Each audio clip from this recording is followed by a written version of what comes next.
After Nehru. Towards the last years of Nehru's prime ministership itself, there were serious debates on what would happen to India after him. And when he died in May 1964, many in India and abroad were almost sure that the Indian political system would be severely and adversely affected, could even collapse, with a fight within the Congress party over who would take charge. However, there was no such turmoil, a smooth succession took place. Indeed, since the Nehruvian era, India has seen not only several prime ministers but also certain changes in its political history.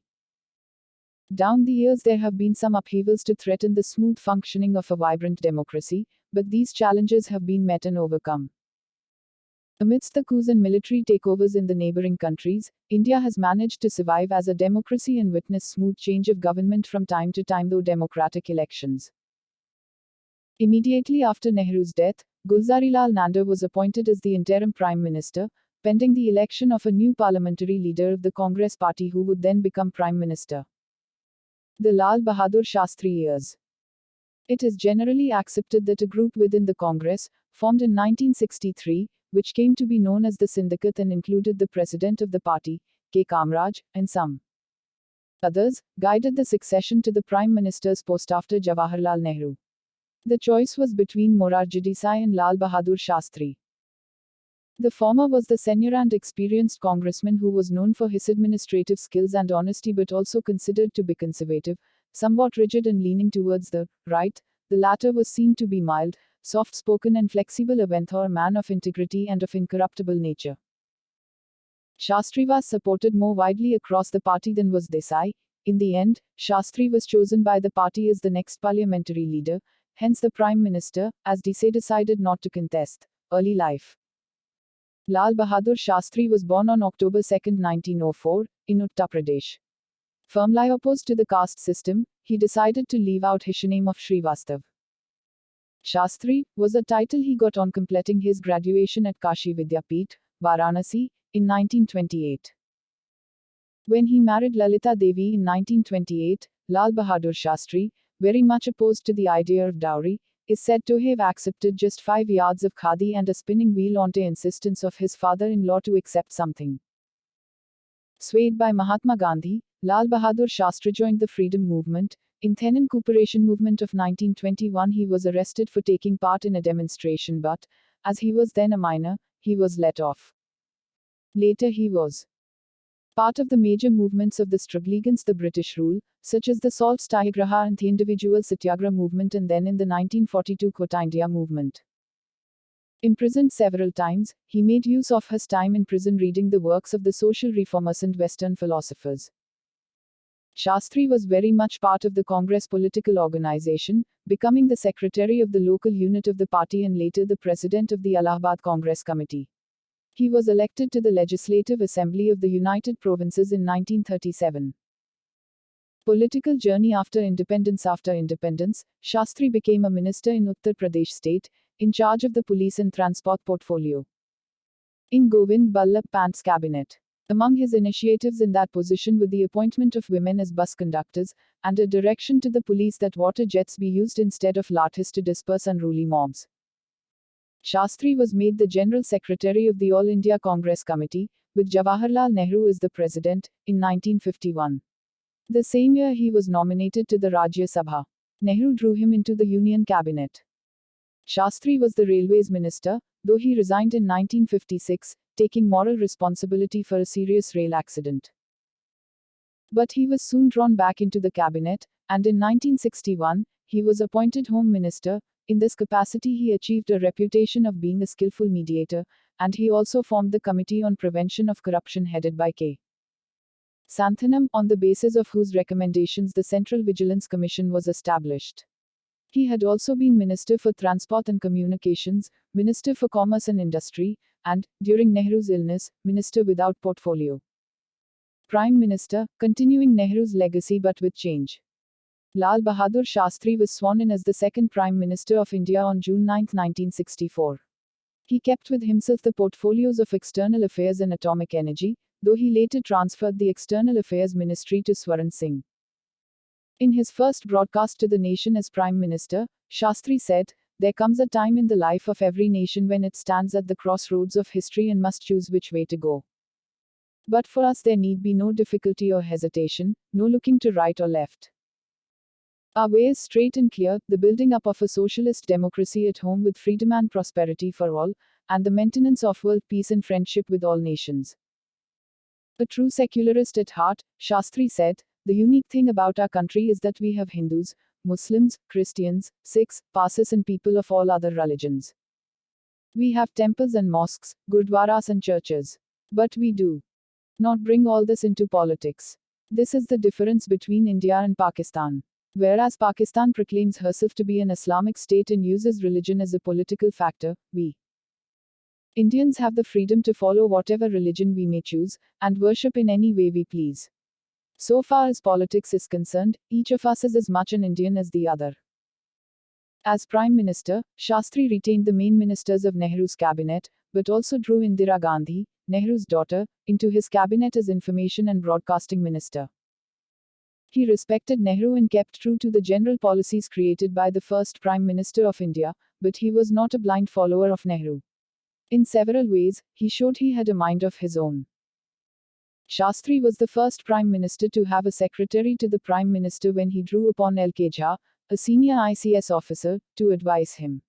He thus laid the foundation of what later took the form of the Prime Minister's Secretariat or the Prime Minister's Office. Challenges.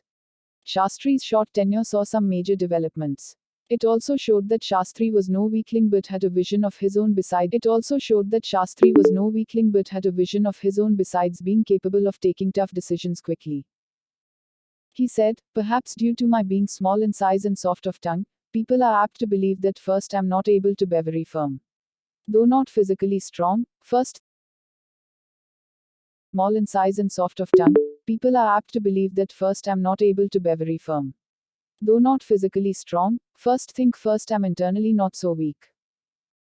The three major crises that his government faced were the violent anti-Hindi demonstrations in the state of Madras, the widespread food shortages, and the second war with Pakistan. The country was disturbed in 1965 by major protests in the non-Hindi speaking states against the possibility of Hindi being imposed as the only national language of India. The agitation was especially intense and violent in Madras state. There were agitations by students and even riots in some places over the issue.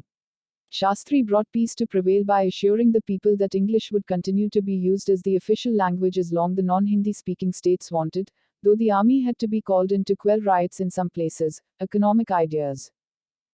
Though few people seem to have realized it, Lal Bahadur Shastri took some important steps to meet the challenges that faced the country, steps that were very different from Nehruvian economics. A forerunner of economic reform. Not many seem to know that Shastri tried to decentralize governance by moving decision making on projects from the Planning Commission to the ministries dealing with economic subjects. Indeed, there was an attempt to reduce the dominance of the Planning Commission by the setting up of a National Planning Council. In 1965, Shastri announced in Parliament that there would be a reconsideration of government controls over economic activities. Consequently, there was a relaxation in regulations for some sectors, such as steel and cement. Shastri's economic team comprised people like L.K. Jha, 1st G. Patel, Dharma Veera and S. Bhuthalingam, who were tilted towards reforming the economy through modernizing agriculture and allowing more private sector freedom. Even the decision to devalue the rupee was taken in principle by Shastri, though the actual step was implemented by Indira Gandhi. Unfortunately, Shastri died before effective steps could be taken in all the fields. If he had lived longer, it is possible, as P.N. Dhar says, that Shastri might have pursued an agenda of economic reform of the kind that was taken up only 25 years later. The slogan that he gave India during the war with Pakistan aptly reflected his view, Jaya Jawan Jaya Kisan, showed Shastri's firm belief that the security of the nation upheld by the soldier was closely linked with food security. Food production, that was the farmer's forte. The slogan implied that the farmer's work on the field was equivalent to the soldier's action on the battlefield in the service of the nation. The seeds of Green Revolution and White Revolution. India faced a food shortage and things were in a bad shape when Shastri drew in C. Subramanian as his Food and Agriculture Minister. Shastri gave full support to his minister in laying the foundations of the Green Revolution, although it was Indira Gandhi who was usually given the credit, as the gains of the new methods came to be seen only after about a decade. But in fact, it was the result of Shastri's initiatives to transform Indian agriculture. The Green Revolution involved a threefold thrust: technological, economic, and organizational. The Indian Council of Agricultural Research was reorganized and, for the first time, a scientist, Dr. B.P. Pal, was appointed as its head. M.S. Swaminathan of the Indian Agricultural Research Institute brought the government to an awareness of the new high-yielding wheat varieties developed by Norman Borlaug's team in Mexico and how India must launch field demonstrations. In the face of opposition from various quarters, including the Congress Party, Shastri approved the import of 250 tons of wheat seeds in 1965. Later in 1966, some many thousands of tons were to be imported.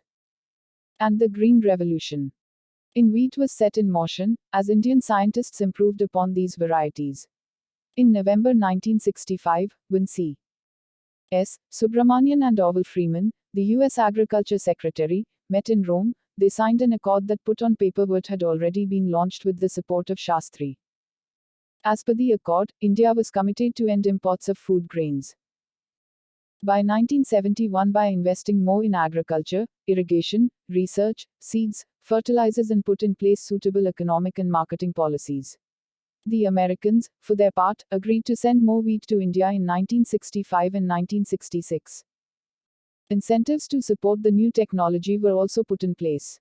The Agricultural Prices Commission and the Food Corporation of India came into being in January 1965.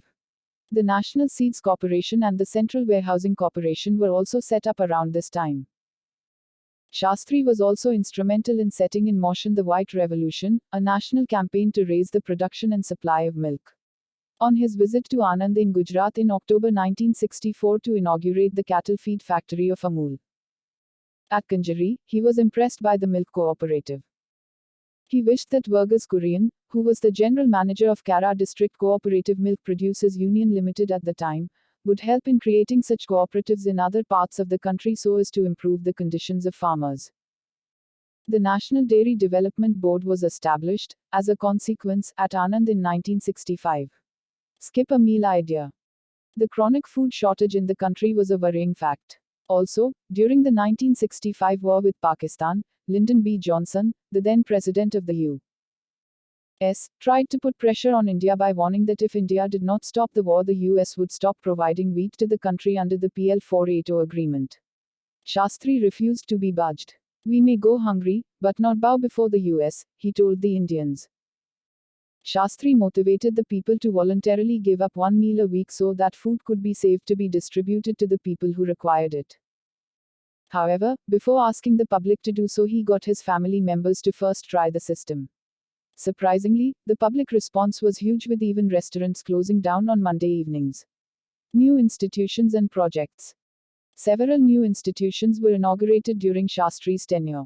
Some of these were the Central Institute of Technology campus at Tharamani, Chennai, in November 1964, the Andhra Pradesh Agricultural University at Hyderabad in March 1965, and the National Institute of Technology, Allahabad.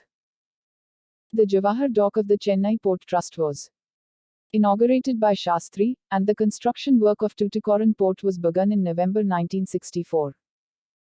The foundation stone for the Upper Krishna project, of which the Alamatti Dam is a part, was laid by Shastri in 1964. It was Shastri who inaugurated the plutonium reprocessing plant at Trombay in 1965. This followed the suggestion by Dr. Homi Bhabha that India should develop nuclear explosives for peaceful purposes, an idea which Shastri endorsed. At the initiative of Homi Bhabha, the Nuclear Explosive Design Group Study of Nuclear Explosions for Peaceful Purposes was set up. Foreign relations. Shastri made no basic changes in the policy of non-alignment.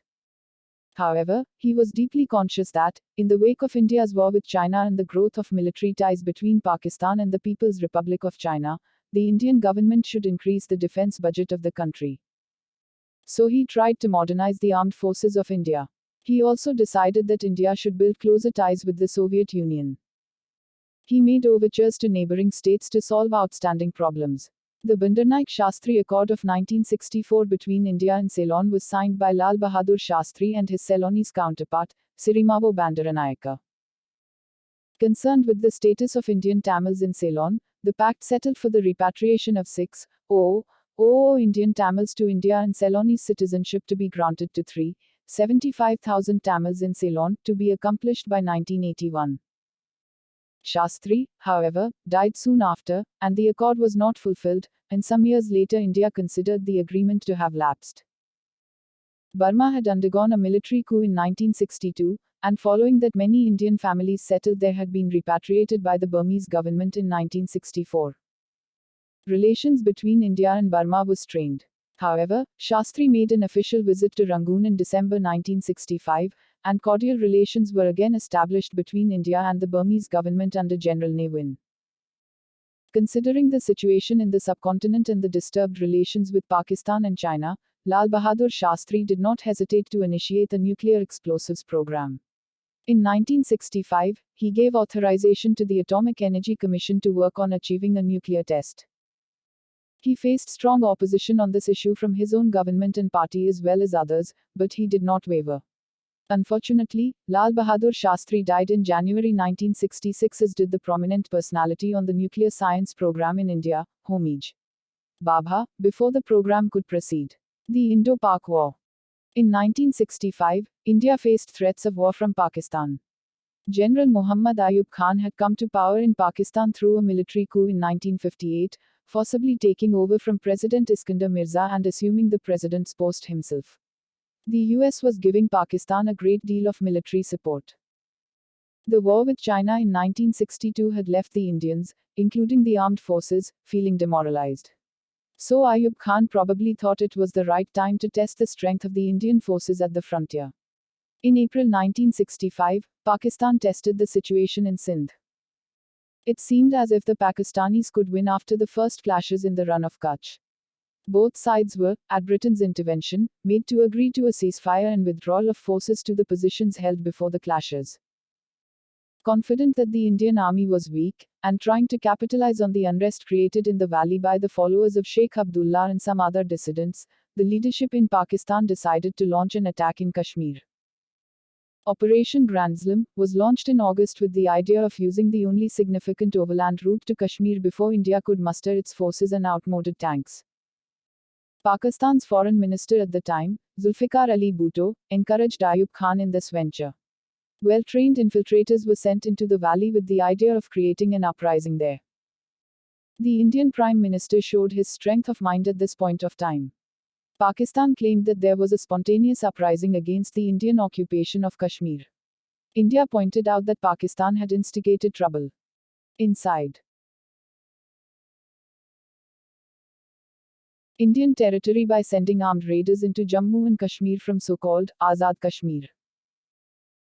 Declaring THT force would be met with force, Shastra gave orders that the Indian army should cross the ceasefire line and close the passes used by the infiltrators. By early September, the Second Indo-Pakistan War had begun. Shastri proved that he could be decisive in a way that Nehru had not been. He took little time to grant the Indian forces the permission to take the needed retaliatory steps. His defense minister, Y.B. Chavan, also proved to be outstanding. In September, Indian forces launched a three-pronged attack with their tanks aiming at Lahore and Sialkot across the border in Punjab. Soon, Lahore was within the range of Indian fire. It was also the first time that the Indian Air Force was to take part in war after independence. The United Nations intervened and a ceasefire was brokered, to which both sides agreed on September 23. Peace agreement at Tashkent.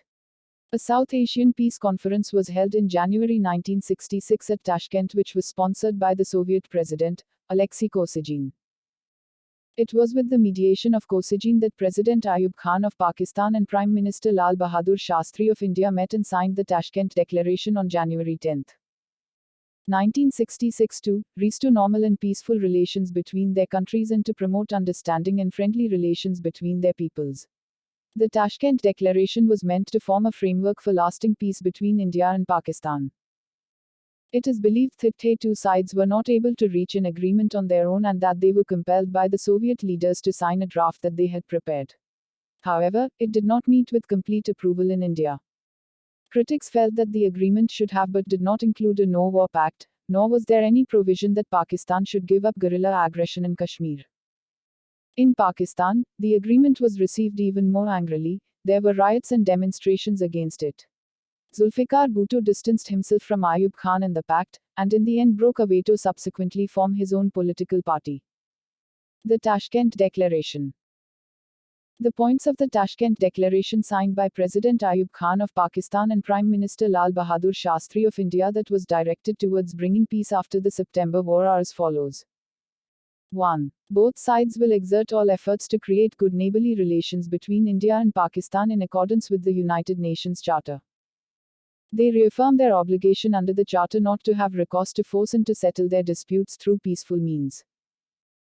They considered that the interests of peace in their region and particularly in the Indo-Pakistan subcontinent and, indeed, the interests of the peoples of India and Pakistan were not served by the continuance of tension between the two countries.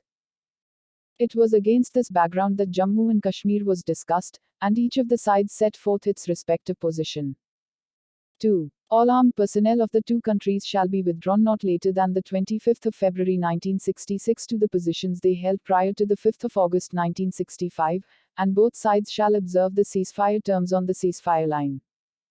3. Relations between India and Pakistan shall be based on the principle of non-interference in the internal affairs of each other. 4. Both sides will discourage any propaganda directed against the other country, and will encourage propaganda which promotes the development of friendly relations between the two countries. 5. The High Commissioner of India to Pakistan and the High Commissioner of Pakistan to India will return to their posts and that the normal functioning of diplomatic missions of both countries will be restored. Both governments shall observe the Vienna Convention of 1961 on diplomatic intercourse. 6. Measures will be considered towards the restoration of economic and trade relations, communications, as well as cultural exchanges between India and Pakistan, and to take measures to implement the existing agreements between India and Pakistan. 7. The two leaders would give instructions to their respective authorities to carry out the repatriation of the prisoners of war. 8. Both sides will continue the discussion of questions relating to the problems of refugees and evictions, illegal immigrations. Both sides will create conditions which will prevent the exodus of people. The return of the property and assets taken over. Shastri's death. Early in the morning of January 11, 1965, the morning following the signing of the Tashkent Declaration, Lal Bahadur Shastri died of a heart attack. There was a controversy over the death, with rumors floating that Shastri had been poisoned.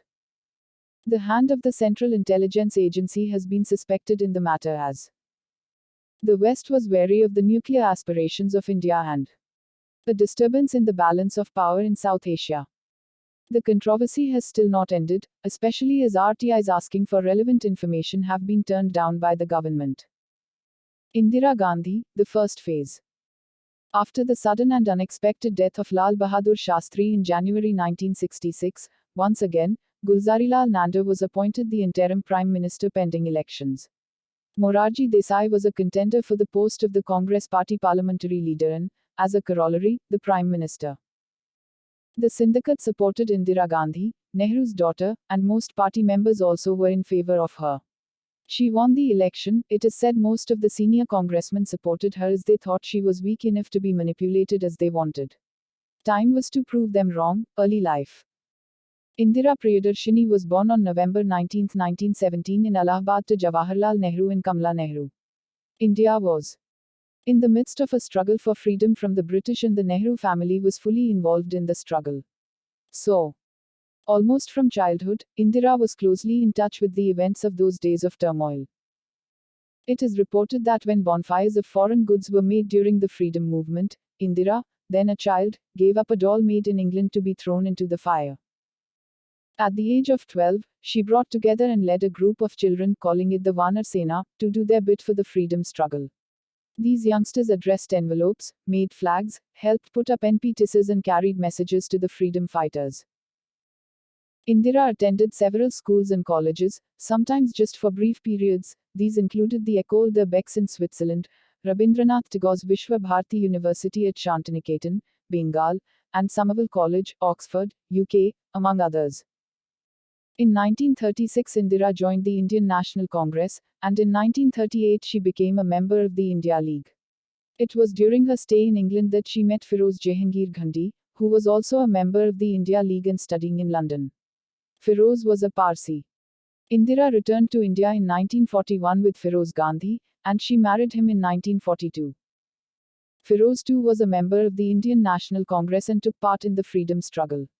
Indira was an active participant in the Quit India movement and was imprisoned in Naini Central Jail for some time. Feroz and Indira had two sons, Rajiv and Sanjay, both of whom were later to be part of India's political scene in their different ways. Political journey after independence. After independence, when the Congress party came to power and Jawaharlal Nehru became the country's prime minister, Indira often acted as her father's hostess for events and accompanied him on his travels. In the 1951-52 general elections, Indira Gandhi handled the campaigns of Feroz, who was contesting from Ray Bareilly in Uttar Pradesh. Feroz was elected to the Lok Sabha. But they had differences in personal life and soon separated. Feroz soon became a major spokesman against the corruption in the government. He was instrumental in exposing a scam involving major insurance companies and the finance minister in Nehru's cabinet, T.T. Krishnamachari. He died in September 1960. Indira joined the Congress Party's working committee in 1955, and in 1959 she was elected the party's president. Following the death of her father in 1964, she became a member of the Rajya Sabha and was inducted into the cabinet by Lal Bahadur Shastri as the Information and Broadcasting Minister. Prime Minister. On January 19, 1966, Indira Gandhi became the third Prime Minister of India, the first woman to occupy the post in the country. The general elections of 1967 came amidst economic problems, stagnation in food prices, rising prices, unemployment, which caused much disenchantment among the people. The decision on devaluation of the rupee was criticized by many. Also, political disputes obstructed the import of wheat from the US. In the 1967 general elections, Indira Gandhi won the Lok Sabha seat from Ray Bareilly. The Congress party managed to win the elections but managed only a thin majority in the Lok Sabha. Indira Gandhi was now Prime Minister but also had Morarji Desai as Deputy Prime Minister and Finance Minister. The Congress either lost power or failed to get a majority in several states in the assembly elections. The coalition governments that took power in many states, however, led to unstable governments and the practice of defections from party to party. Congress split and minority government at the center. In the following years, there was much turmoil within the Congress party. So far, the Congress party had been accommodative of diverse interests. There was now a growing divide in ideology between the right and the left. The Congress right was in favor of tackling the protest movements and putting down the left, giving more space to the private sector in the economy and improving relations with the US. Indira Gandhi did not agree with many of the ideas of the senior leaders of the party. She was in favor of radical economic reform which did not meet the approval of the conservative senior members of the party. A 10-point program adopted by the Congress Working Committee under Indira Gandhi's aegis referred to the need for social control of banks, the government taking up foreign trade, nationalization of general insurance, ceilings on property, public distribution of food grains, accelerated implementation of land reforms, provision of subsidized plots for housing the rural poor, etc. Indira Gandhi was in favor of abolishing the privy purses to former rulers of the princely states. Her decision to nationalize a set of banks without consulting her finance minister was not approved by the senior party members. In the end, Morarji Desai was forced to resign from the cabinet. With the death of President Zakir Hussain in May 1969, things came to a head. There were strong differences over the choice of candidates for the election to the post of President of India. The official Congress candidate was Neelam Sanjeeva Reddy, a member of the syndicate, but Indira Gandhi, now increasingly leaning towards socialistic ideology, and fearing that the syndicate would use Sanjeeva Reddy to get her out of power, was in favor of 5. Giri, 5.5. Giri won the election and became the President of India in August 1969. Consequently, in November, the Congress party president, S. Nijalingappa, expelled Indira Gandhi from the party on ground of indiscipline. Indira Gandhi managed to win over a majority of the party members to her side and created her own faction, the Congress where R stood for Requisitionists, in 1969, while the other group was the Congress with O for organization, headed by Ram Subhag Singh. Indira Gandhi no longer had a majority in the Lok Sabha but, with the issue-based support of regional parties such as the DMK, the Akali Dal and the two communist parties, she retained power at the center. The 1971 elections, Indira triumphant. Indira Gandhi found she could not take independent action as head of a minority government. Her efforts at progressive legislations were obstructed by the Supreme Court as well as the Parliament. She got the nationalization of banks through a presidential ordinance after clearing the legal lacunae pointed out by the court. The abolition of privy purses not only failed to get passed in Parliament, but the presidential order derecognizing the princes that Indira Gandhi brought in was nullified by the Supreme Court. In December 1970, Indira Gandhi recommended dissolution of the Lok Sabha and called for early elections. The nation thus went to the polls in 1971. The catchy slogan of the Congress was Garibi Hatao. Indira Gandhi campaigned for social change and removal of disparities in income and for stability of government. The non-communist opposition parties came together in what was called the Grand Alliance with the election cry of Indira Hatao. Congress won the election with a good majority, probably because the voters showed maturity in preferring to vote on national issues rather than fall prey to political patronage. Indira Gandhi was now well on her way to dominating the political scene for a long time to come. India's victory over Pakistan in December 1971 and the subsequent creation of independent Bangladesh out of the erstwhile East Pakistan in the Liberation War gave a big boost to the image of Indira Gandhi. In the state assembly elections in March 1972, the Congress came to power in many states. The elections of 1971 and 1972 had virtually reduced the importance of the Congress and the Swatantra Party as significant opponents. Problems. The huge enthusiasm for Indira Gandhi, however, started fading by 1973, in spite of some important achievements of the government. Economic problems grew. The main issue was high inflation that followed from the wartime expenses, drought in some parts of the country and the oil crisis of 1973. Food grains production declined due to poor monsoons, and low agricultural growth had its adverse impact on industry. As well as world crude prices soared, India was affected by high costs of import and the resulting high prices of petroleum products. Unemployment grew. There were strikes, the most notable one being the All India Railway strike in May 1974. Most the influential social classes got gradually alienated from Indira Gandhi, the rich peasants resented land reforms, the industrialists resented the wide-scale nationalization and socialistic policies, and the middle classes were deeply affected by the price rise and were critical of the spreading corruption among officials and politicians. The fact that Sanjay Gandhi, Indira Gandhi's second son, was entrusted with the venture of producing a small fuel-efficient Indian car and was handed the contract and the exclusive production license, though he had little experience in the field, was seen by most people as nepotism. The JP movement. There were protest movements in many places, especially in Gujarat and Bihar, against the rising prices of essential commodities. The Navnirman movement in Gujarat between December 1973 and March 1974 was serious enough for the central government to decide to dissolve the assembly in the state. The chief minister, Chimanbhai Patel, had to resign, and the centre promulgated president's rule over Gujarat. The movement in Bihar began as a series of student protests, but it was soon taken up by Jayaprakash Narayan on a larger issue of corruption in high places. JP called for total revolution, against the very system that he said had forced people to become corrupt. He demanded that the Congress government in Bihar resign and the assembly be dissolved. People were asked to ghirav the legislature and offices and refuse to pay taxes, in other words, obstruct government functioning.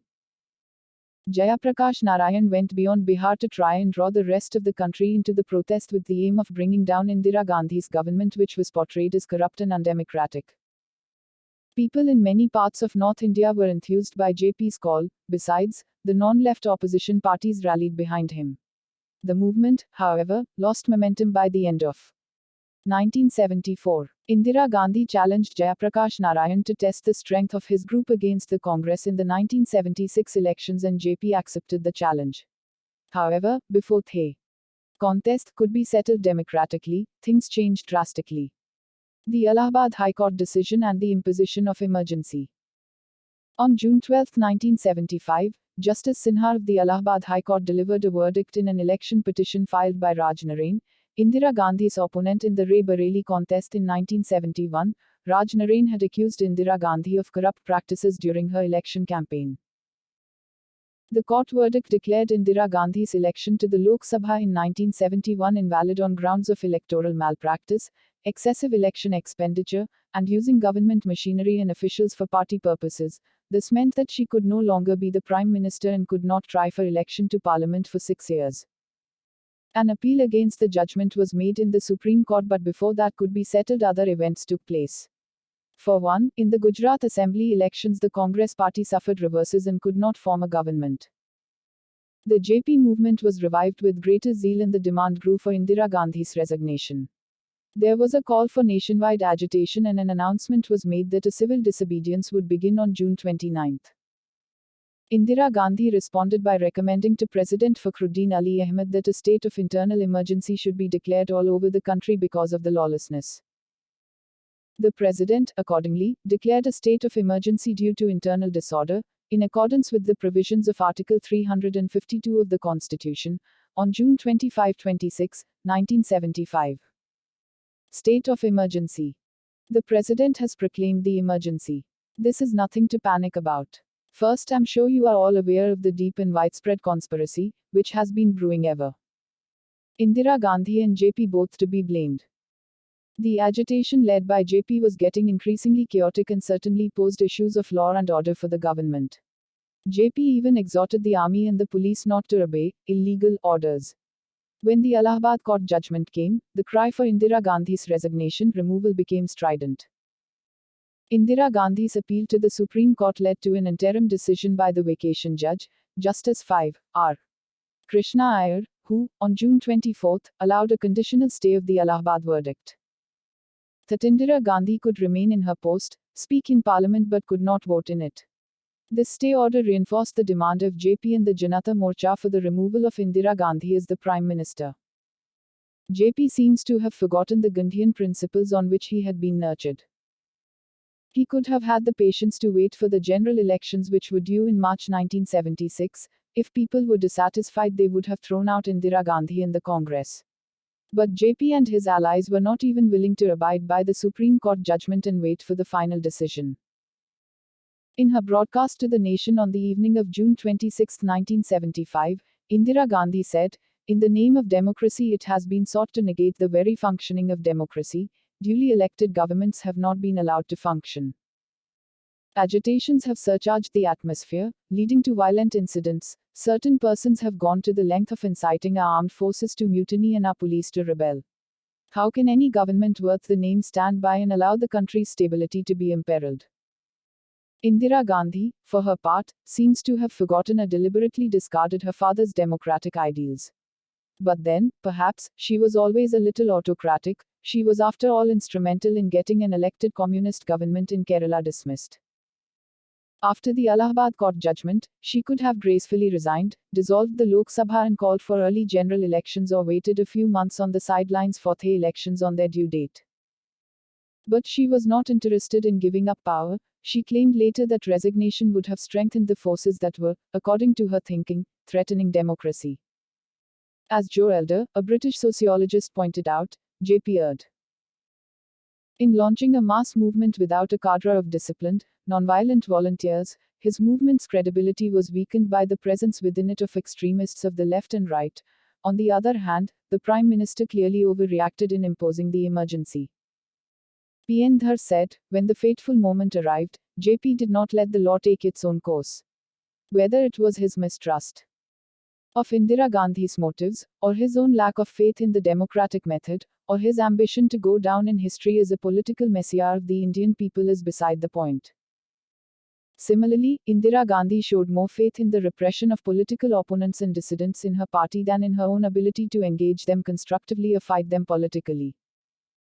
Whether she opted for the emergency to save herself from loss of power or shock treatment to bring the country back to sanity is also beside the point. The fact remains that both JP and Indira Gandhi, between whom the politics of India was then polarized, failed democracy and betrayed their lack of faith in the rule of law. Since first used certain progressive measures of benefit for the common man and woman in India. Those were Indira Gandhi's words to the nation in her broadcast over All India Radio. President's rule was soon imposed on Gujarat and Tamil Nadu, the two states where parties other than the Congress ruled. the entire country thus came under direct central rule or under Congress governments. Emergency powers were used to replace with compliant men those Congress chief ministers who were strong and could offer opposition to Indira Gandhi. All pending legislative assembly elections were indefinitely postponed. Most opposition leaders, Jayaprakash Narayan, Atal Bihari Vajpayee, L. K. Advani, Morarji Desai, Charan Singh, Asoka Mehta, and some Congress dissidents such as Chandrasekhar, as also many journalists, trade union leaders, student leaders, and academicians were arrested under the Maintenance of Internal Security Act.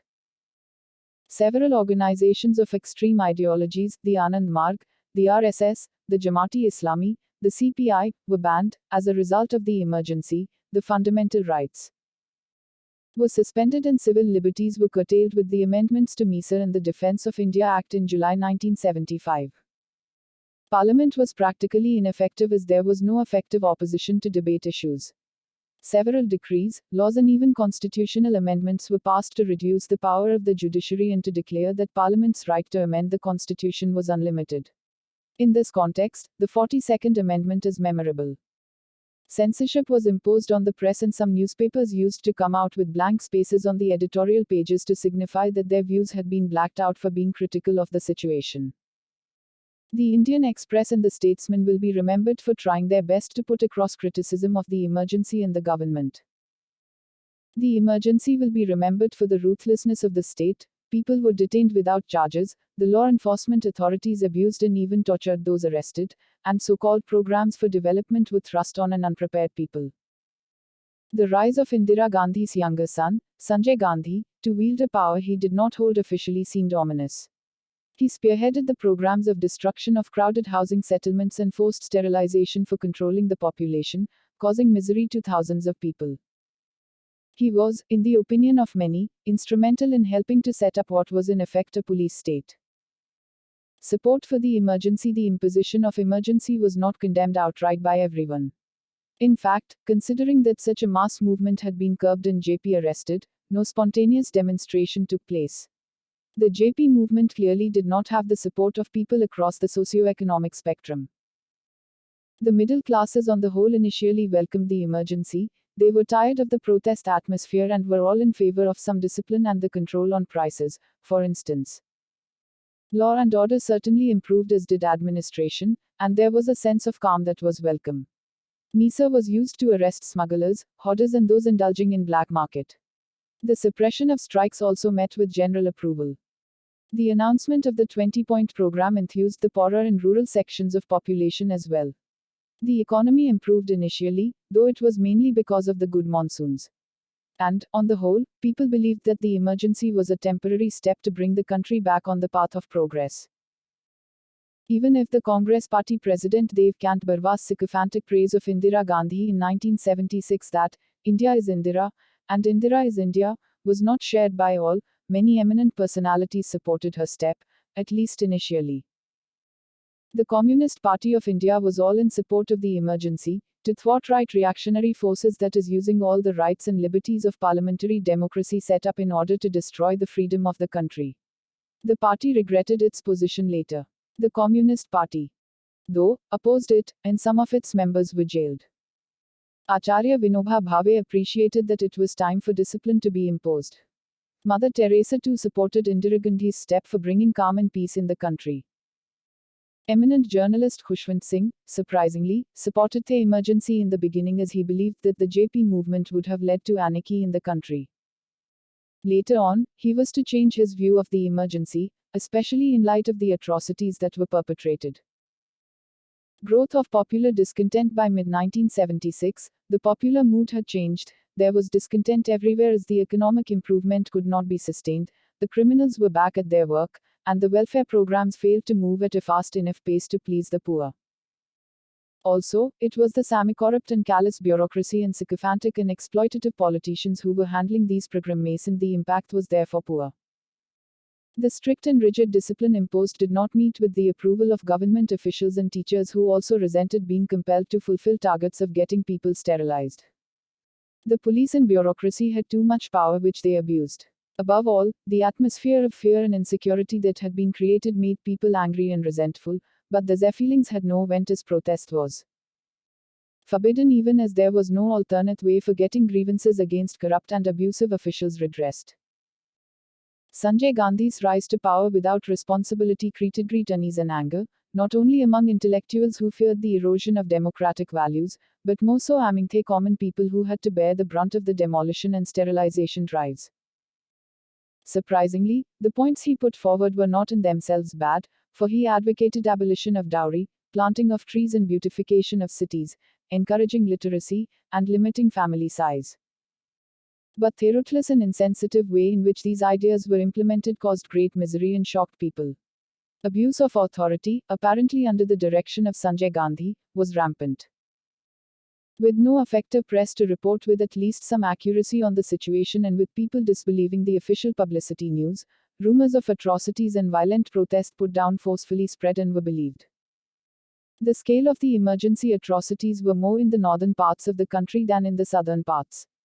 This was to be reflected in the election results of 1977. In retrospect, the emergency was one of the darkest periods of post-independent history of India. The 2-year-long period was also perhaps a very significant episode in the political evolution of the Indian National Congress. A lasting effect of the emergency was to be felt in the way the Congress party worked since then. At the 1976 AICC session in Guwahati, the stage was set for sycophancy as an important political need. In fact, sycophancy was institutionalized and prepared the way for dynastic politics. The Guwahati session marked the debut of Sanjay Gandhi in politics, and the Youth Congress cemented the rise to power by considering Sanjay to be the heir to the throne, so to say. On Sanjay's death, Rajiv Gandhi was to step into the space created, even if reluctantly. Elections of 1977.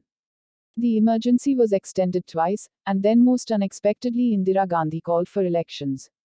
It is possible that with just sycophants reporting to her about the situation and the absence of a free press to give a correct picture, she thought people would endorse the policies brought in under the emergency rule and thus give them a popular legitimacy.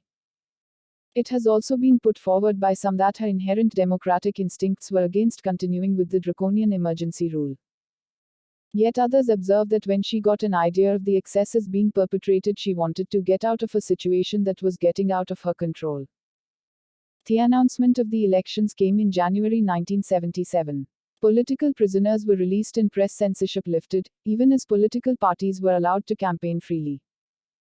Opposition gets together in the elections. The Congress of Indira Gandhi was opposed by an alliance of opposition parties.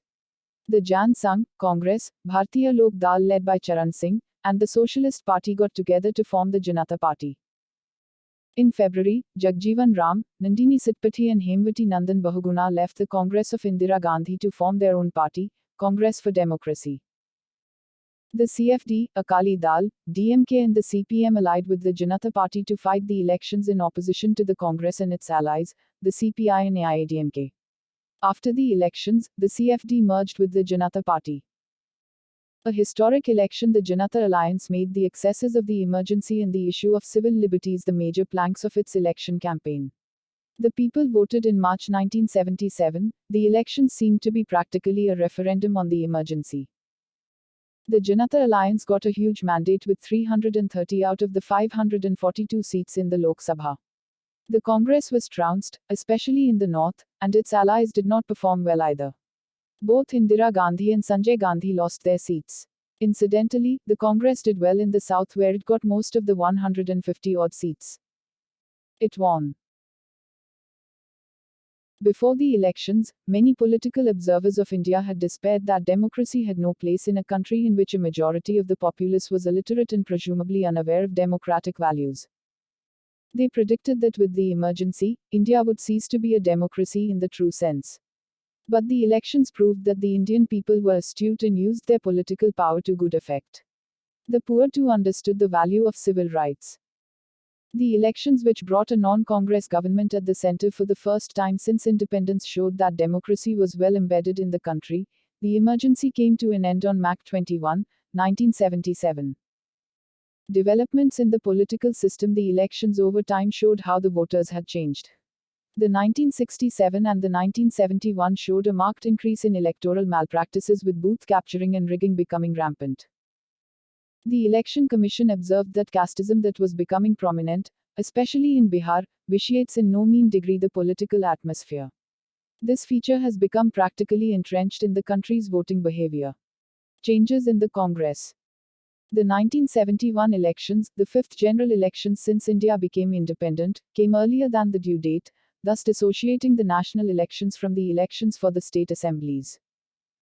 After the triumph in these elections, the Congress led by Indira Gandhi dropped the and adopted the to become Congress and soon after dropped the. As well, the margin of victory for her faction seemed to confirm that it was the real Congress. From now on, the inner party democracy within the Congress was to get more and more eroded. A lasting effect of the emergency was to be felt in the way the Congress party worked since then. At the 1976 AICC session in Guwahati, the stage was set for sycophancy as an important political need. In fact, sycophancy was institutionalized and prepared the way for dynastic politics. The Guwahati session marked the debut of Sanjay Gandhi in politics, and the Youth Congress reinforced the rise to power by considering Sanjay to be the heir to the throne, so to say. On Sanjay's death, Rajiv Gandhi was to step into the space created, even if reluctantly. Growth of regional interests. Regional interests grew and took hold in many parts of the country. At the level of the states, after the 1967 elections, the Congress had lost out in many governments formed by the Sanyukta Vidhayak Dal, composed of the Jana Sangh, Socialists, the Swatantra Party, and defectors from the Congress came and went in the northern states. The rise of the SVD is considered as the manifestation of the growing political consciousness of the lower castes who had benefited from the land reforms but had not got the political clout. Most of these castes belonged to the intermediary position below the Brahmins and above the lowest, and formed the dominant group in their respective areas. Incidentally, the politics increasingly became affected by the politics of defection. In southern India, especially in the Madras state, a north-south divide was perceived. It was felt that the north was trying to dominate and exploit the south. Brahminism was, in fact, seen as a manifestation of this exploitation as it was seen to have come from the north. Language became a prominent bone of contention.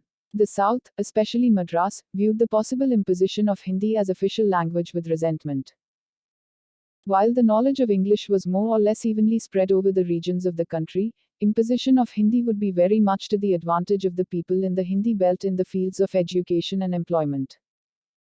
The three-language formula calling for learning Hindi, English and the regional language, each one with a different script, was unsatisfactory as Tamilians would still have to become proficient in all three while their northern counterpart would have no extra difficulty with their mother tongue. Kerala, Mysore state and Andhra adopted the three-language formula. The southern demand that northern states also include a southern language in a three-language policy for themselves was generally ignored. The northern states either refused to adopt a three-language formula, or if it was adopted, there was an option for taking Sanskrit instead of the southern language, so the formula itself had no meaning. It was in this background that the Dravida parties gained prominence. The Dravida Munnetra Kazhagam, formed of the middle castes of the region and firmly anti-Brahmin in its outlook, gained power in Madras. It came to power in the state in the 1967 elections with a huge majority and formed the first non-Congress government there under C. N. Annadurai. Since then, the state has in most elections brought to power either the DMK or the All India Anna Dravida Munnetra Kazhagam, the group that separated from the DMK under M.G. Ramchandran. In Kerala, the Congress failed, CPI and the CPM came together to form the government with EMS Namboodiripad once again becoming the chief minister. In West Bengal after the 1969 election, the Congress lost power, and a coalition government was formed by the CPM and the Bangla Congress. Ajoy Mukherjee of the Bangla Congress was the chief minister and Jyoti Basu of the CPM, the home minister. There was trouble in the alliance and the state government also had problems with the centre. There was also the conflict with the Naxalites, chiefly the Communist Party Marxists-Leninists. In short, the CP formed in 1969 and led by Charu Mazumdar, consisting of those rebels who left the CPM saying it had betrayed the revolution. It was in the Naxabari area that bordered Nepal and Pakistan that the rural poor had been mobilized around 1967 by Kanu Sanyal of the CPM to demonstrate against landlords who had evicted tenants. The protests soon turned violent, leading to the beheading of some landlords. From the name of the place, the term, Naxalites, grew to represent those who would resort to violence against the state to protect the interests of the oppressed. Now they. CP also attacked rival communists as agents of the government and the police in urban areas. The police took repressive action. They looked to China and Maoism for inspiration. In the end, they were successfully suppressed by the government, though they continued to influence certain areas of the country. In Andhra Pradesh, there was a fresh agitation demanding the creation of Telangana with Hyderabad as its capital. The Naxalites also established themselves in the rural areas here. In Maharashtra, a new party Shiv Sena was founded in 1966 by Balasaheb Thackeray, a cartoonist, in Mumbai. This party was vociferous in its demand of Bombay for Maharashtrians, and targeted the South Indians residing there, who, according to it, were taking away jobs from the natives. There were even attacks on the homes of South Indians and commercial establishments run by South Indians.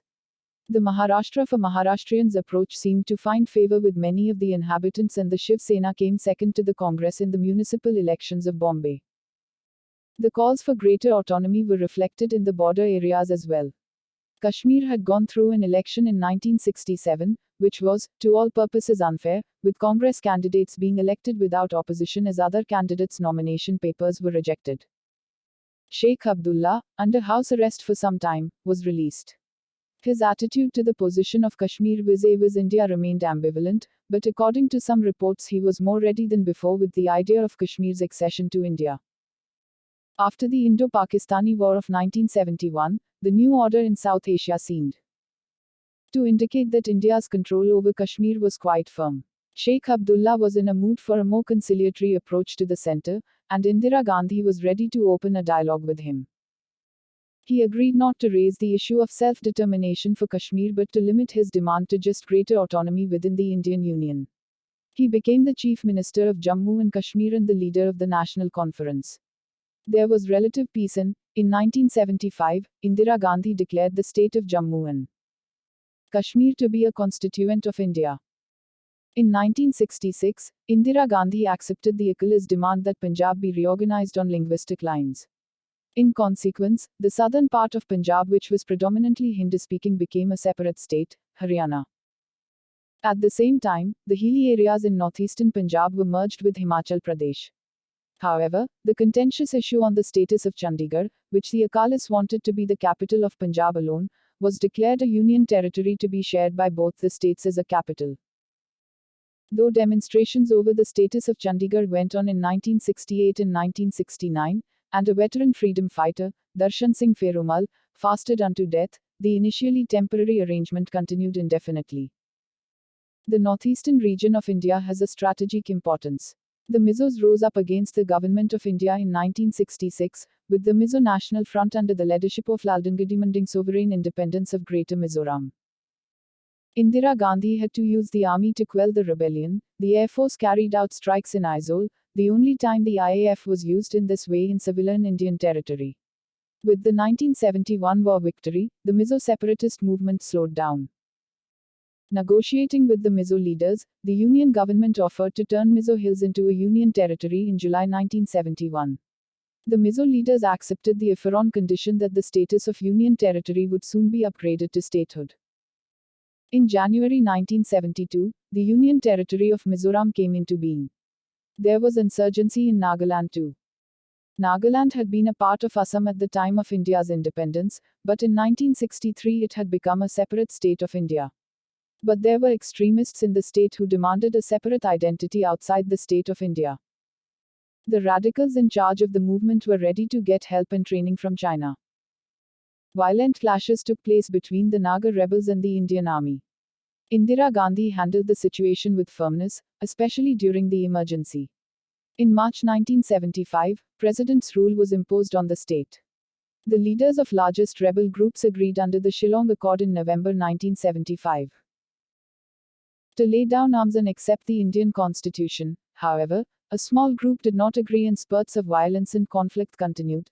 Statehood had also, in the meanwhile, been granted to Meghalaya, Manipur and Tripura in 1972, while the Northeast Frontier Agency was made into a union territory and renamed Arunachal Pradesh.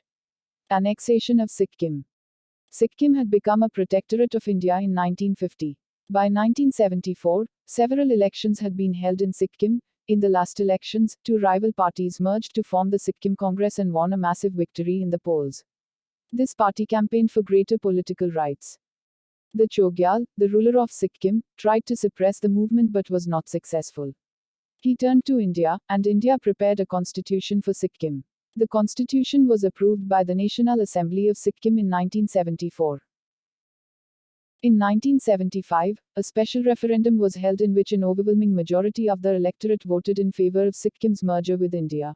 As a consequence, Sikkim was incorporated into the Indian Union as its 22nd state in May 1975 after the 36th Amendment of the Indian Constitution. Sikkim is of great strategic importance for India because of its location bordering on China. Language policy to curb the anti-Hindu disturbances. Indira Gandhi assuaged the sentiments of the non-Hindi-speaking states by getting the Official Languages Act amended in 1967 to provide that the use of English could continue until a resolution to end the use of the language was passed by the legislature of every state that had not adopted Hindi as its official language, and by each house of the Indian Parliament. This was a guarantee of the de facto use of both Hindi and English as official languages, thus establishing the official government policy of bilingualism in India. The step led to the end of the anti-Hindi protests and riots in some states. Centralization of power and the socialistic path. After she came back to power in 1967, Indira Gandhi improved upon what Lal Bahadur Shastri had begun, having a number of advisors to the Prime Minister in the Prime Minister's Secretariat. The real expansion of the Prime Minister's Secretariat and its emergence as a power center in its own right occurred under Indira Gandhi, with P.N. Huxar becoming the first principal secretary to a Prime Minister. There was an increase in the number of joint secretaries in the Secretariat as well. Indira Gandhi needed to show her independence of the syndicate within her party. She did not trust the politicians and was not sure when they may conspire to get her removed. She chose to depend on the advice of a team of advisors. Besides Huxar, there were T.N. Kaul, a career diplomat, D.P. Dhar, politician turned diplomat, P.N. Dhar, economist turned into bureaucrat, and R.N. Kao, security analyst. Incidentally, the Research and Analysis Wing was established in 1968 on the Kia model with Kao as its head. Huxar, with a firm orientation towards the left, was the principal influence in the socialist path taken by Indira Gandhi. Her other advisors were also enthusiastic about this as they believed in socialistic ideals. They felt that the state needed to have a greater role in the economy for social equity to be ensured and national integration to be nurtured and advance. They were in favor of the public sector too for promoting social integration. It is not certain that Indira Gandhi held these ideals, but she was pragmatic in her awareness that it was what she needed to follow. Her advisors helped develop her image as a socialist in economics, a secularist in religious matters, and as one who was pro-poor and wanted development for all, says Ramachandra Gua. Clipping the wings of the judiciary. The judiciary came in the way of implementing many of the steps to facilitate quick social reforms. The contention over property as a fundamental right was severe. The court had obstructed the implementation of the abolition of privy purses as well as the nationalization of banks. In 1971, the 24th Constitutional Amendment Act was put in place that authorized Parliament to amend any provision of the Constitution. This was to overcome the restrictions placed by the Supreme Court on Parliament regarding amendment of fundamental rights.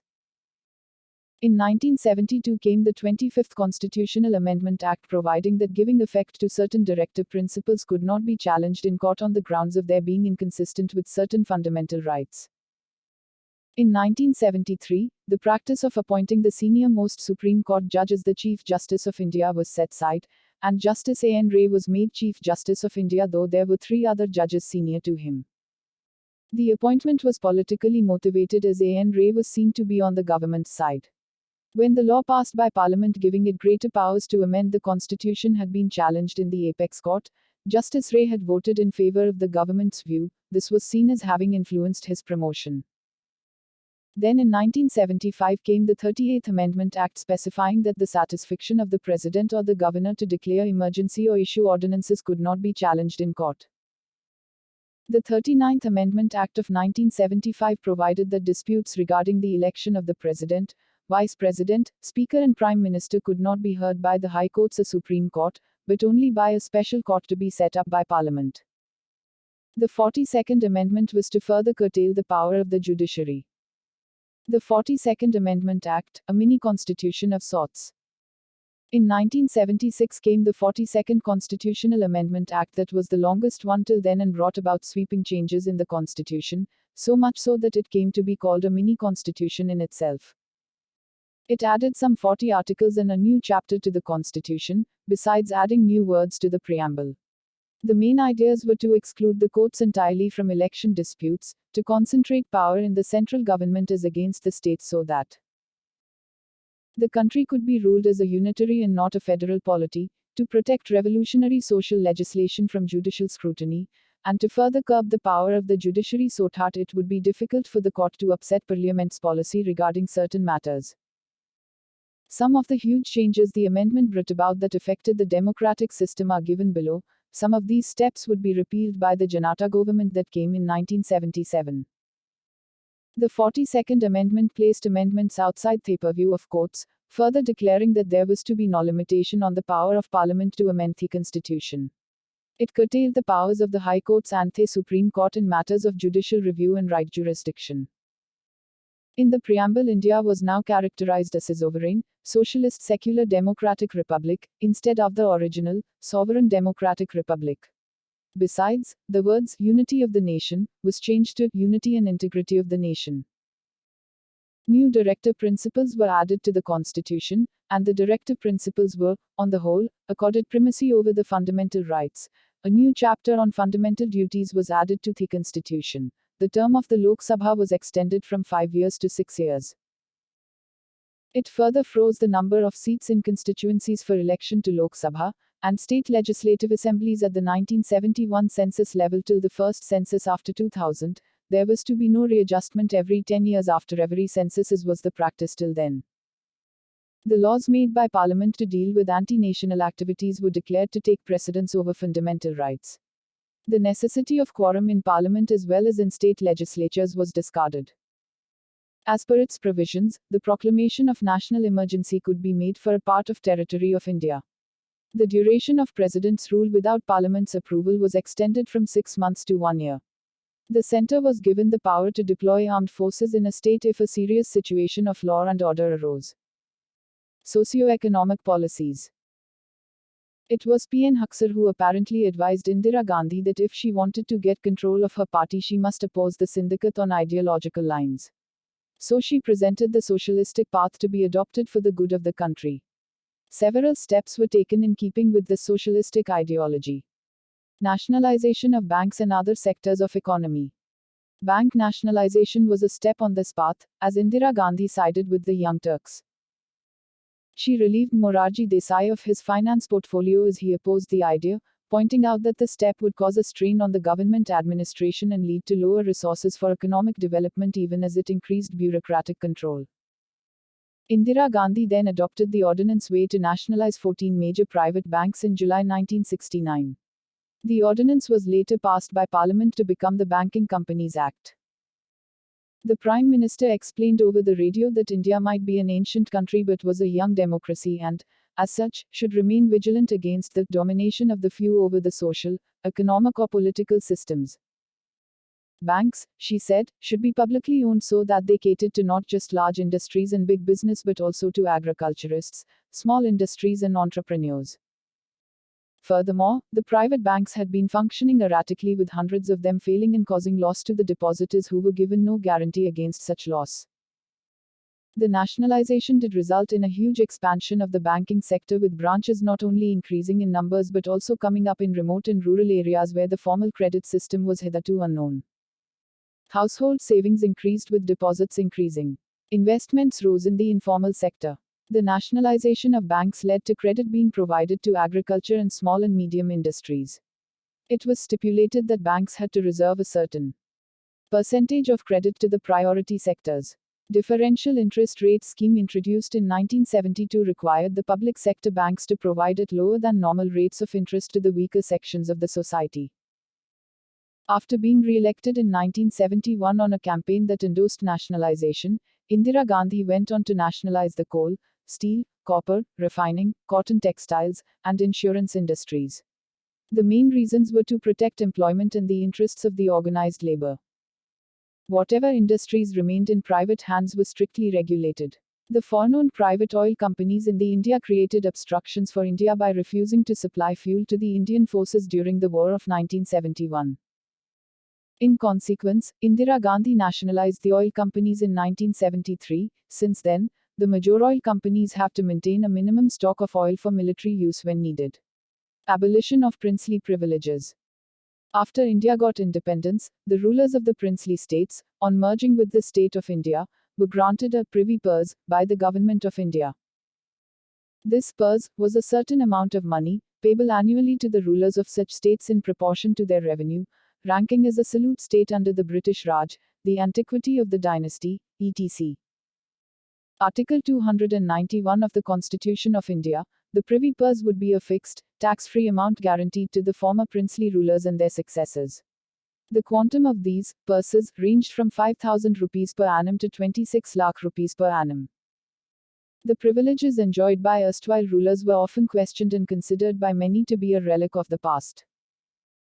The 1969 attempt by the Indira Gandhi government to abolish the privy purse system and the official recognition of the titles did not meet with success. The constitutional amendment bill to this effect was passed in the Lok Sabha, but it failed to get the required two-thirds majority in the Rajya Sabha. It was only in 1971 that with the passage of the 26th Amendment to the Constitution of India that the privy purses were abolished. As per the objectives and reasons stated in the amendment bill, the concept of rulership, with privy purses and special privileges unrelated to any current functions and social purposes, was incompatible with an egalitarian social order. The government, therefore, decided to terminate the privy purses and privileges of the rulers of former Indian states. It was necessary for this purpose, apart from amending the relevant provisions of the Constitution, to insert a new article therein so as to terminate expressly the recognition already granted to such rulers and to abolish privy purses and extinguish all rights, liabilities and obligations in respect of privy purses. Thus Article 363A was inserted in the Constitution. Besides, the abolition of the privy purses would reduce the government's revenue deficit. MRTP Act. In 1969, the Indira Gandhi government was able to get the Monopolies and Restrictive Trade Practices Act passed after abolishing the managing agency system. The latter, it was thought, enabled a small number of capitalists to control a large number of industrial enterprises even though they had little or no financial stake in them.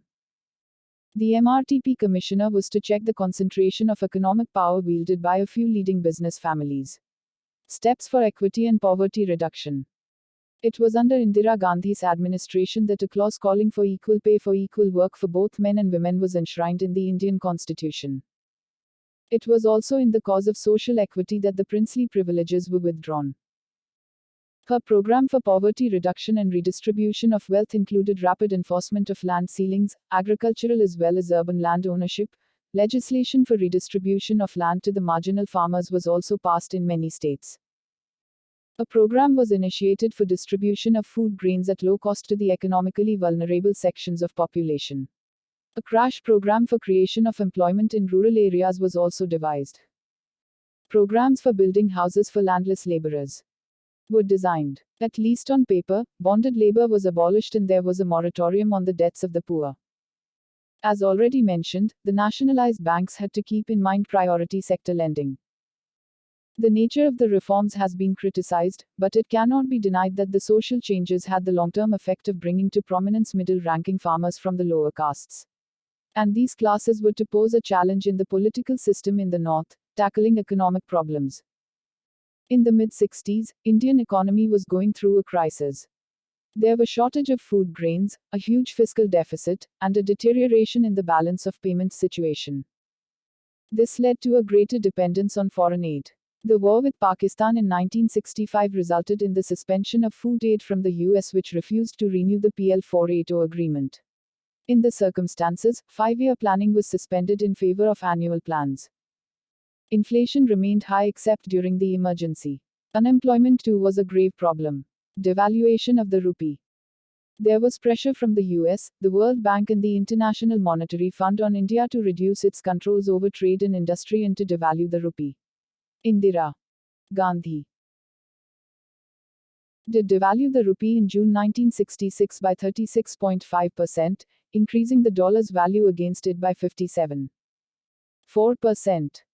The idea behind the step was that devaluation would help India sell more abroad and get the dollars to pay for its imports of food, oil, and capital goods. The step was severely criticized. The critics seemed to be vindicated when the World Bank fell short on its commitment to quickly organize more aid. Foreign capital did not come as expected.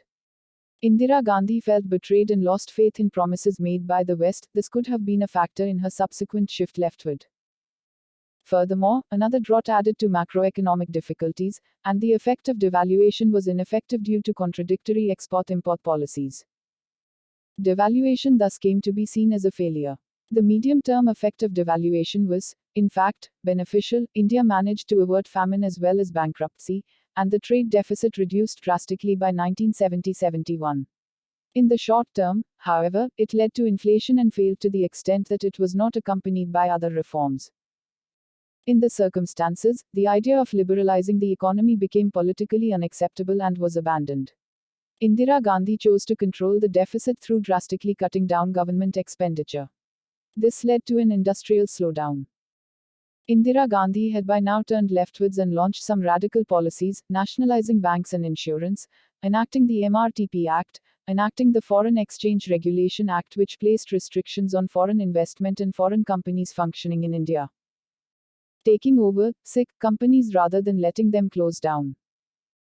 In the long term, some of these steps weakened the Indian economy, causing stagnation and slow growth, but in the short term, they led to an improvement in the economic situation, so much so that India was able to stay clear of a debt crisis. Foreign exchange was painstakingly built up. The resolve was to avoid food aid. It seemed sensible to use the foreign exchange to buy food grains commercially, as was done after the poor harvests in 1972. Of course, the success of the Green Revolution helped to restore the food economy. Fourth Five-Year Plan. The much postponed Fourth Five-Year Plan was at last launched. Its investment outlay was almost double that of the third plan. The goal was stated to be growth with stability and progressive achievement of self-reliance. The plan was dovetailed to the socialist principles adopted by Indira Gandhi by then. The rationale was the 10-point program put forward by Indira Gandhi in 1967, her first economic policy formulation soon after taking office of Prime Minister. The program placed an emphasis on greater state control of the economy, as it was believed that government control ensured greater welfare than leaving the economy to the private sector. So the private sector needed to be regulated. By the end of the 1960s, the liberalization process had been reversed, and India's policies could be called as protectionist. The government intended that India should be free of dependence on foreign aid and emphasize on increasing agricultural and industrial production. The objectives of the fourth plan included increasing the income of the rural population and augmenting the supply of food, making efforts towards maximizing production, attaining stability of prices, making policies to encourage mixed economy, bringing about human resource development, especially in rural areas. It was intended to provide for the minimum needs of the community through a rural works program. The performance of the plan was not as good as expected, though many of the social goals were realized. The shortfall in targets was mainly because the war with Pakistan and dealing with the refugees from East Pakistan took their toll, and because of the 1973 oil crisis. Green Revolution success. The bright spot on the economic scene was the success of the new agricultural strategy. The Green Revolution, the seeds of which had been sown in Lal Bahadur Shastri's tenure, bore fruit and benefited the government of Indira Gandhi. The new dwarf varieties of wheat that the Punjab and Haryana farmers adopted led to bumper harvests. The new varieties of rice, groundnut and cotton too did well.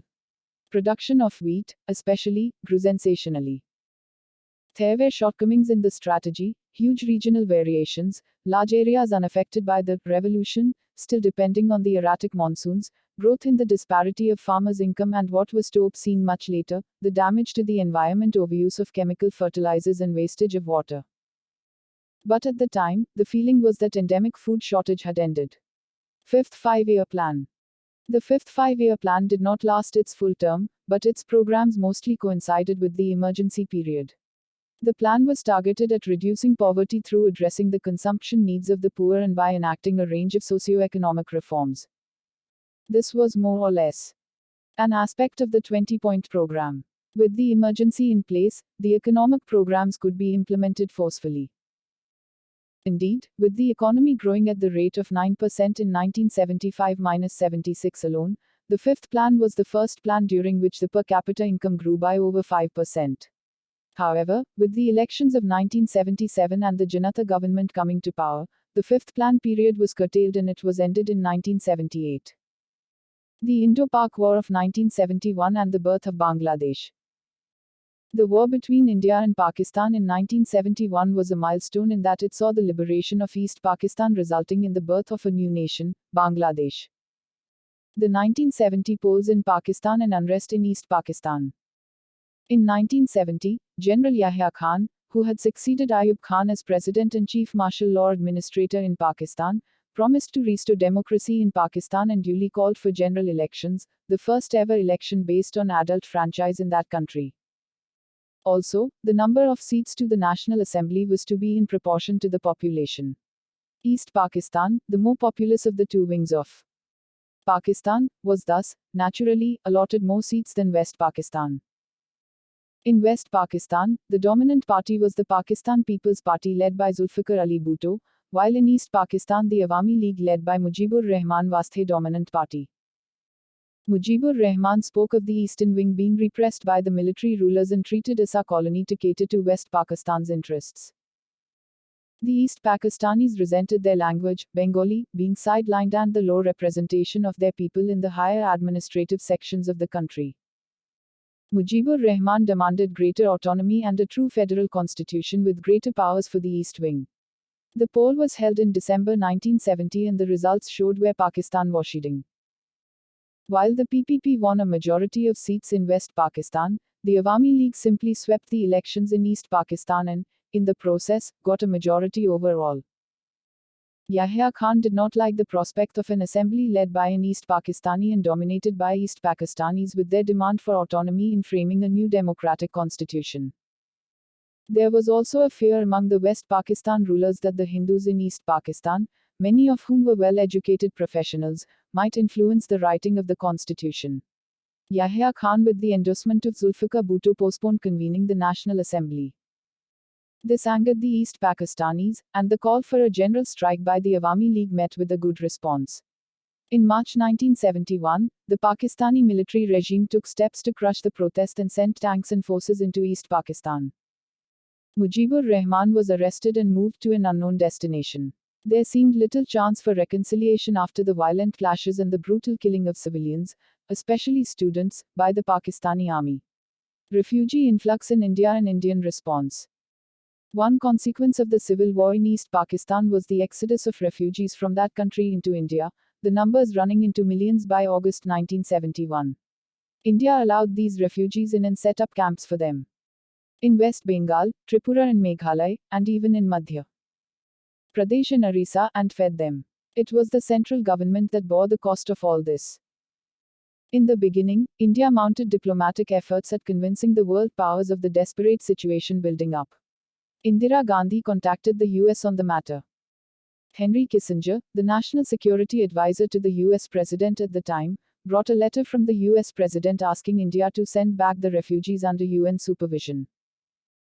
Indira Gandhi pointed out that the American arms given to Pakistan, which were once used against India in 1965, were now being used by Pakistan against its own people. She also asked if the refugees from Hitler's Germany would have been repatriated under the conditions that existed at the time. It is now known that Kissinger and Nixon differed in their opinions on the situation. Nixon favored Pakistan, especially as it had secretly helped Kissinger establish contact on behalf of the US with China, and did not want to help India.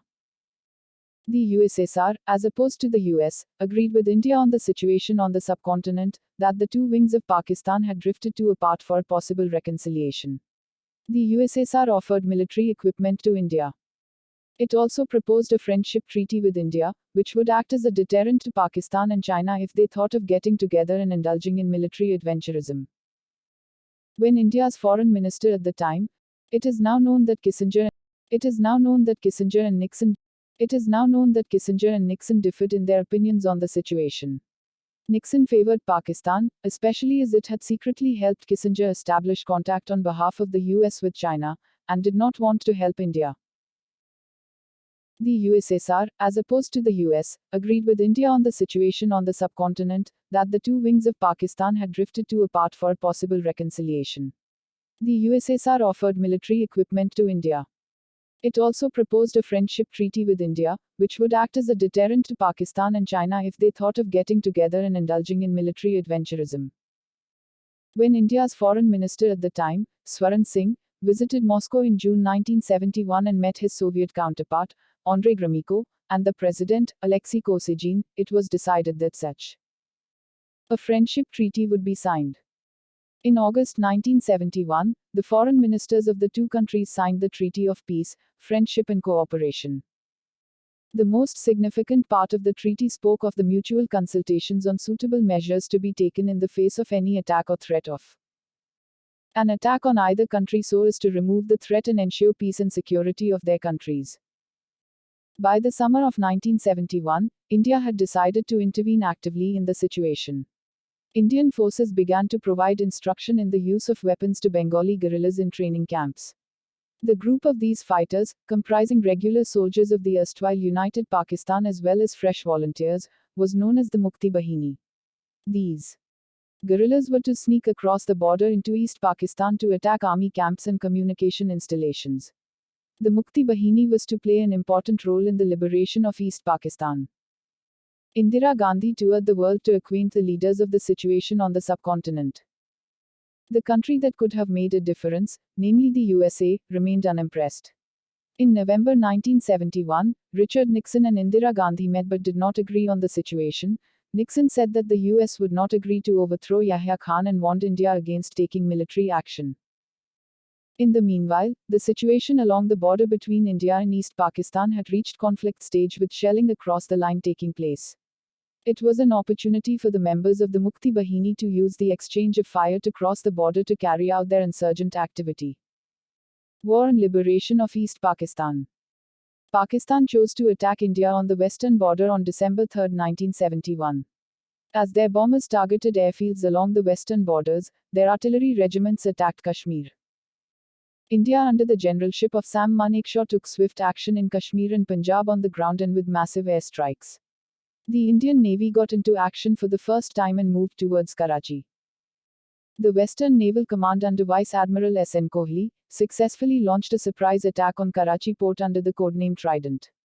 India now had every reason to push across into eastern Pakistan with its troops and tanks and to turn the secret skirmishes into open confrontation. It must be pointed out here that India had modernized its armed forces, besides starting indigenous weapons manufacture. The Pakistani military was no match for the Indian forces. There was a further handicap that the Pakistanis were working under, the low morale of its forces due to the civil unrest and defection of Bengali personnel and the stress of having to fight people of their own country. It has been pointed out that Yahya Khan's strategy was difficult to understand.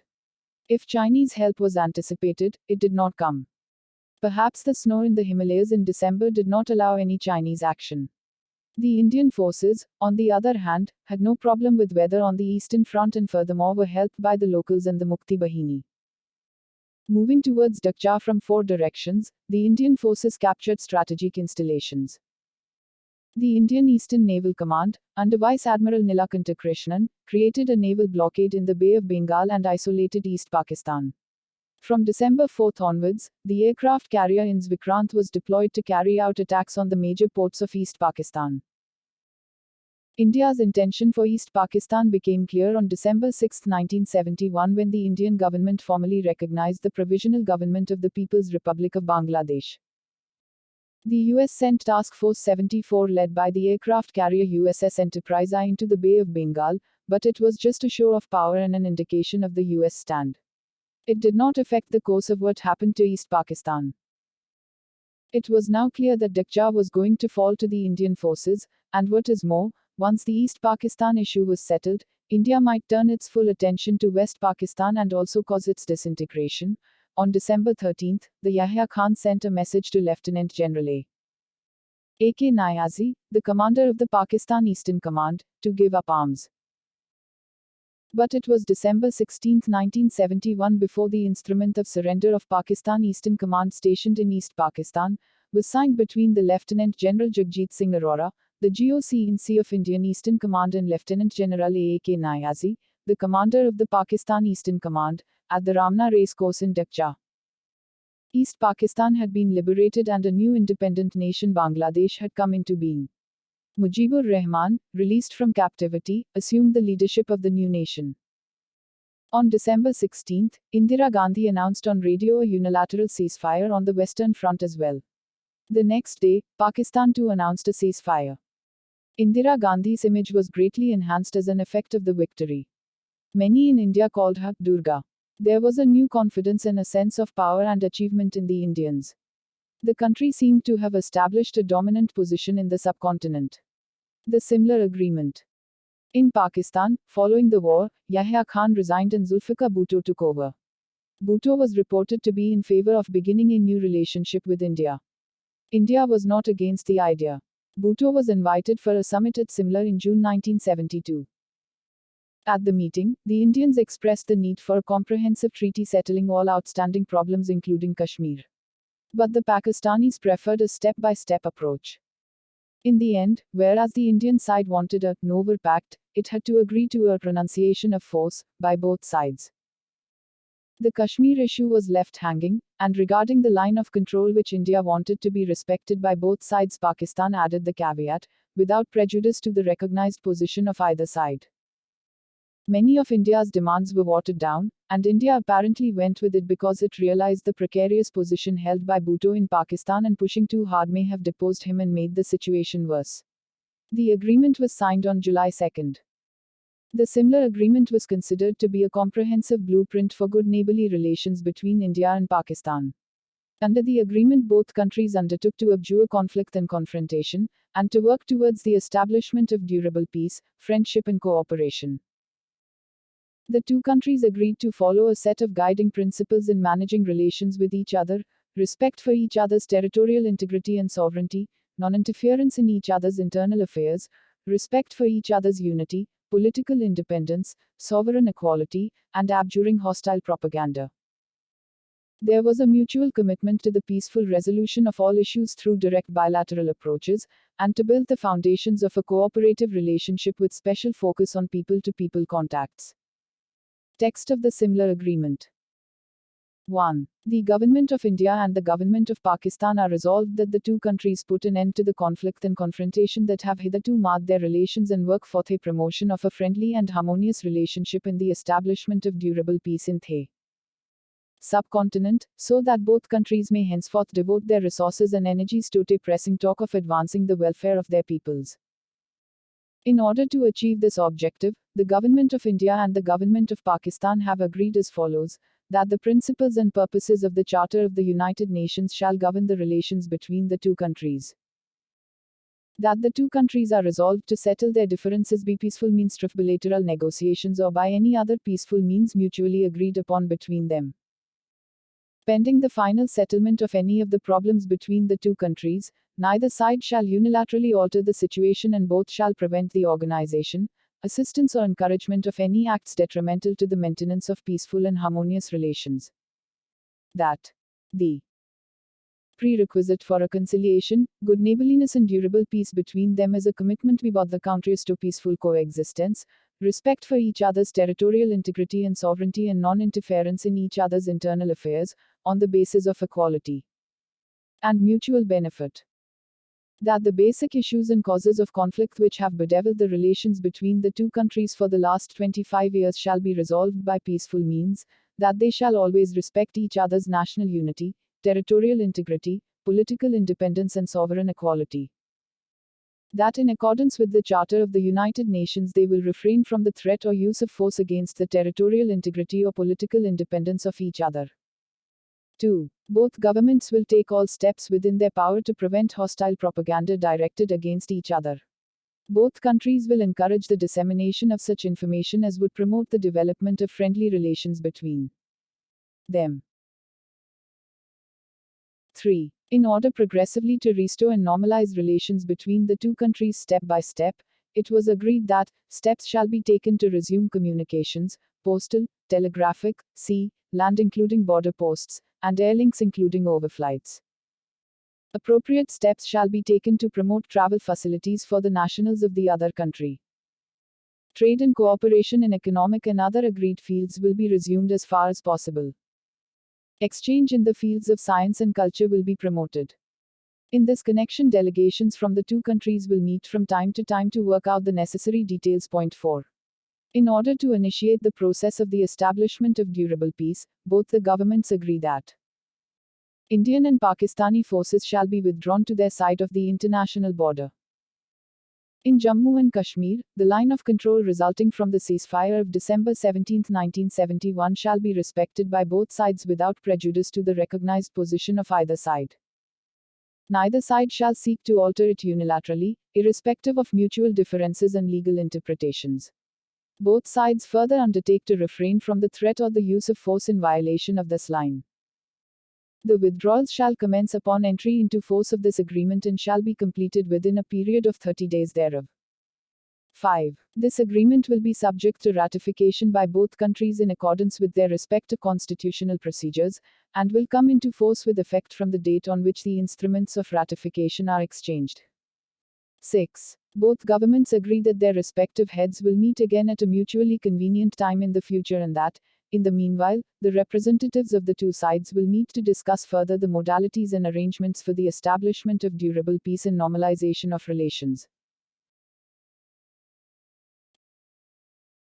including the questions of repatriation of prisoners of war and civilian internees, a final settlement of Jammu and Kashmir, and the resumption of diplomatic relations. Source: Ministry of External Affairs website. However, Zulfikar Ali Bhutto's speech in Pakistan's National Assembly soon after the agreement indicated that the Kashmir issue was very much alive and that Pakistan was ready to help the people of Kashmir if they started a freedom movement. In 1976, in spite of the Pokhran nuclear test by India and the hostile reception to it in Pakistan, the two countries agreed to reopen diplomatic establishments and normalize relations. Foreign policy and relations with other countries. Bangladesh. India's relations with Bangladesh were specially cordial with Mujibur Rahman in power. However, Mujibur Rahman's policies that were pro-India did not meet with approval of many in the political and military circles of Bangladesh, as they feared Bangladesh would become some kind of satellite state to India. Mujibur Rahman was assassinated in 1975, following which came Islamist and military regimes. Indira Gandhi's relations with these regimes was uncomfortable. But on the whole, the relations between the two countries remained amicable. Sri Lanka. Indira Gandhi had cordial relations with her Sri Lanka counterpart, Sirimavo Bandaranaike, and was initially accommodative about the ethnic problem involving the Tamils in that island country. In 1974, India ceded the tiny islet of Kachativu to Sri Lanka in order to save Bandaranaike's socialist government from a political disaster. In 1974, India ceded the small islet Kachativu to Sri Lanka through the Indo-Sri Lanka Maritime Agreement that was intended to settle the maritime boundary in the Palk Strait. Sirimavo's popularity was rather low at the time, and Indira Gandhi decided to cede the island so as to improve the image of the Sri Lanka Prime Minister and to help stabilize the Bandaranaike regime in Sri Lanka. The agreement, which did not specify fishing rights, allowed Indian fishermen to fish around Kachativu and to dry their nets on the island. However, in 1976, without consulting the Tamil Nadu Assembly or Parliament, Indira Gandhi's government finalized another agreement to determine the boundary in the Gulf of Mannar and Bay of Bengal and restricted both the countries' fishermen from fishing in the other's waters. The fishing vessels and fishermen of India shall not engage in fishing in the historic waters, the territorial sea and the exclusive economic zone of Sri Lanka. Nor shall the fishing vessels and fishermen of Sri Lanka engage in fishing in the historic waters, the territorial sea and the exclusive economic zone of India, without the express permission of Sri Lanka or India, as the case may be, said the agreement. Soviet Union. Under Indira Gandhi, India's relations with the Soviet Union deepened, especially in light of the attitudes of the US and China regarding Pakistan. The Treaty of Friendship with the USSR was a move to counter the Chinese closeness with Pakistan. When the US introduced a resolution in the UN Security Council calling for a ceasefire and the withdrawal of armed forces by India and Pakistan after Pakistan began the attack on the Western Front, the Soviet Union vetoed the resolution. Though the Soviet Union was not happy with India's nuclear test of 1974, it did not support further action against India. Certainly, there was a tilt towards the Soviet Union for pragmatic reasons during the times of Indira Gandhi. United States. From the time Indira Gandhi came to power, the relations with the US were strained. When Lyndon Johnson was president and India was reliant on the US for food aid, Indira Gandhi resented aid with strings attached, that in return for food, India was expected to agree to the policies of the US. She was also firm about not signing the Treaty on the Non-Proliferation of Nuclear Weapons. After Nixon came to power in the US, relations deteriorated. Nixon disliked Indira Gandhi as well as the Indians and had a clear bias for Pakistan. Indira Gandhi expressed her criticism of the Vietnam War as well. West Asia. Indira Gandhi fully supported the Palestinians' cause and against Israel. The pro-Arab stand had mixed results, especially after the war with Pakistan. While some of the Arab governments remained neutral, the conservative pro-American Arab monarchies in Jordan, Saudi Arabia, Kuwait, and United Arab Emirates supported Pakistan. Libya saw the Indian intervention in East Pakistan as an attack on Islam. Ties with Iran floundered for a while in the wake of the Indo-Pak War, with Iran viewing India's tilt towards Moscow and the breakup of Pakistan as part of a larger conspiracy against Iran involving India, Iraq, and the Soviet Union. However, Iran had not agreed to activate the Baghdad Pact and draw in the Central Treaty Organization into the conflict at Pakistan's instigation. By 1974, the relations had recovered enough for Iran and India to come to an agreement that led to Iran supplying a substantial amount of crude to India. Asia Pacific. In 1967, the Association of Southeast Asian Nations was formed. In India's view, ASEAN was a pro-US organization with links to the SEATO. The ASEAN countries were not happy about India's stance over Vietnam and the close ties with Moscow. Nor did India's nuclear test meet with their approval. They saw it as contributing to the tension in the region. Africa. India's image as a vigorous opponent of colonialism suffered in African eyes because of the cordial relations India maintained with the Commonwealth of Nations. Initially, India condemned the armed struggle in Kenya and Algeria for independence. Under Indira Gandhi, relations began to be repaired. Ethiopia, Kenya, Nigeria and Libya, the countries that had supported India during the Sino-Indian War in 1962, got special attention after she came to power. Diplomatic and economic relations with these states were expanded. Unlike her father, Indira Gandhi openly supported the liberation struggles in Africa. India's image too had improved in the world with the nuclear test and the refusal to be bullied by the US in the Indo-Pak War of 1971. Furthermore, Indira Gandhi firmly connected the Indian anti-imperialist interests in Africa and those of the Soviet Union. The experience of Indians in Uganda, however, was depressing. They suffered persecution in the Idi Amin regime and were eventually expelled from that nation, the Smiling Buddha. Though it could be seen as a part of the national security policy, it was scientific endeavor that led to India's successful detonation of a nuclear device. On May 18, 1974, India conducted its first nuclear test in the Thar Desert of Rajasthan, at the army base near the village of Pokhran. Officially termed Pokhran First but codenamed Smiling Buddha, the exercise was an underground detonation. It was formally called a peaceful nuclear explosion. It was the first time that a confirmed nuclear test was done by a nation that was not one of the 5 permanent members of the United Nations Security Council. It is believed that Indira Gandhi authorized the development of nuclear weapon system, presumably in light of China slowly and steadily becoming a nuclear power. She was guided by the belief that it was in the interests of the stability and security of India if it was to develop independently of the nuclear superpowers. The nuclear device, which was of the implosion type and was said to resemble the American nuclear bomb called Fat Man, was developed under the guidance of Raja Ramanna, who was then the director of the Bhabha Atomic Research Center. The project was overseen by the chairman of the Atomic Energy Commission, Homi Setna. Some of the other scientists of renown involved in the projects were P.K. Iyengar, R. Chidambaram, Basanti Nagchaudhuri and Vaman Dattatreya Patwardhan. Though there was euphoria in many sections of the population, there was also a perception that the test was authorized by Indira Gandhi to divert attention from the unrest that was going on in the country. International reaction. Though India called it a test for peaceful purposes, the rest of the world was not too happy about it.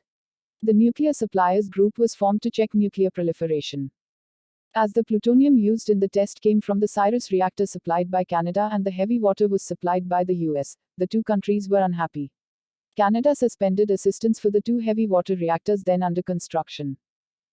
Pakistan was furious and cancelled the talks that were soon to take place for the normalization of relations. Pakistan's Prime Minister, Zulfikar Ali Bhutto, declared that he would not be blackmailed by India and would not accept India's domination in the subcontinent. The Indian test, according to Pakistani opinion, pushed Pakistan into the nuclear field.